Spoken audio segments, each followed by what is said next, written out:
Цифровые инновации в туризме. Студенты Чувашского государственного университета приняли участие в форсайт-сессии по практическому применению больших данных в туризме.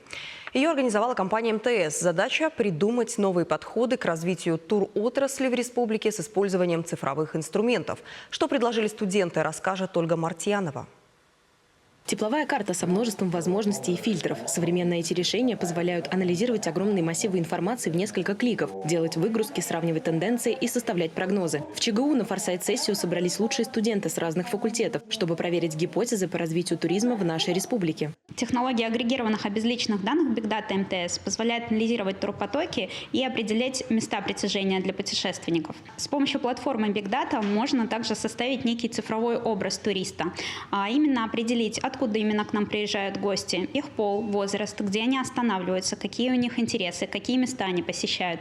Все это позволяет создать более полный портрет туриста, более полно определить их потребности и принимать взвешенные управленческие решения для развития туристической инфраструктуры региона. За октябрь мы видим, то, что всего в Чувашию приехало 60 тысяч человек, и преимущественно 60% это мужчины.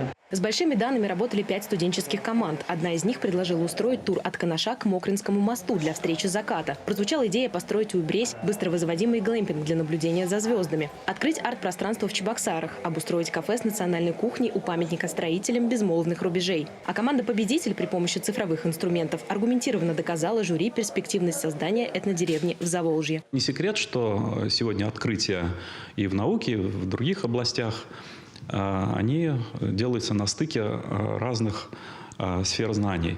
И вот то, что студенты, будущие IT-специалисты, экономисты, будущие специалисты в туристической сфере, они как раз и могут выдать очень оригинальные, интересные решения, которые помогут сформировать правильные тренды в этом направлении. Идеи студентов будут прорабатываться специалистами, которые занимаются концепцией развития туризма. Big Data как раз может стать основой для принятия взвешенных управленческих решений по развитию туристской инфраструктуры Чувашии. Ольга Мартьянова, Михаил Солин, Вести Чувашия.